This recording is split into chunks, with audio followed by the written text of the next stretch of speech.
anybody needs them, I brought some voter registration forms.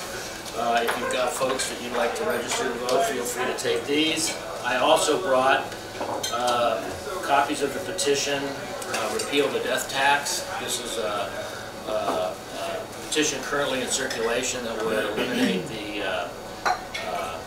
property tax increase for properties that you transfer to your children upon death. Right now, they go back to, they get reappraised to the full value, so you're not keeping the Prop 13 value.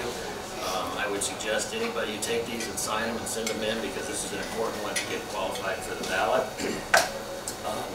I also, for anyone that's interested, brought copies.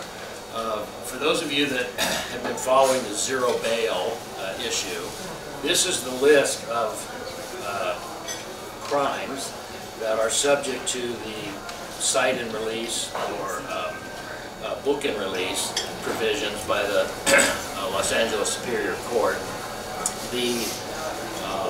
A dozen or more cities now have challenged this in litigation, which has been assigned to a judge in Orange County, not in LA County. But if you look at some of the crimes in here that are for cite and release and book and release, you know, you wonder what they were thinking at the time. They weren't thinking. Stalking a battered women's shelter is a cite and release. So that means they give the guy a ticket and he's on his way. Now, somebody who's stalking a battered women's shelter clearly has some intentions that he ought to be deterred from. Not given a ticket and asked to appear. So that's just a list. If you want to take a look at it, I'll pass it around. It's sort of fascinating, the kinds of things that they don't consider very serious.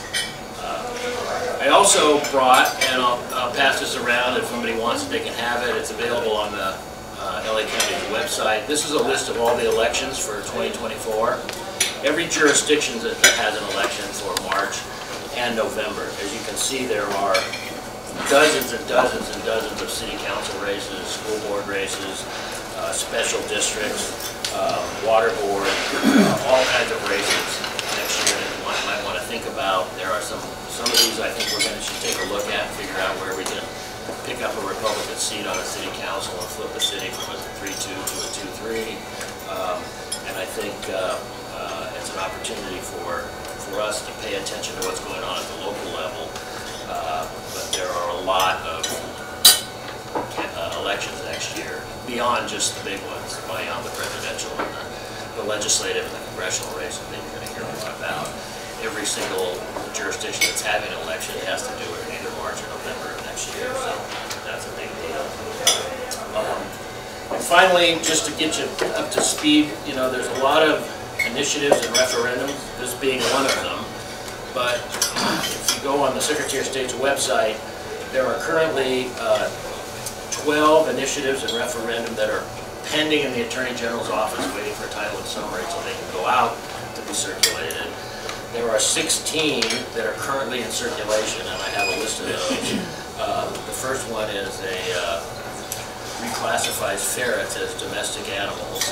And for those of you that don't love ferrets, I mean, who doesn't love ferrets? The gentleman that's sponsoring this files this every single year and has for probably 20 years. He never gets enough signatures to qualify it, but he files it every time. And like one bill Gill, huh? Yeah, right. He wants to make ferrets household pets.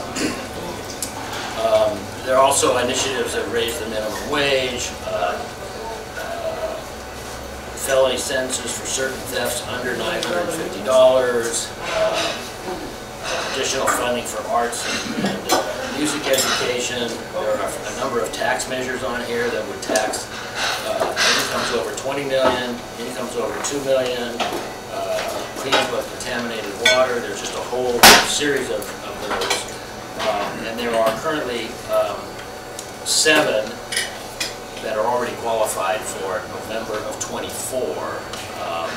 Many of those, these are in circulation now, probably won't qualify in time for next November, and will have to go for 26. So that's sort of a snapshot of what's going on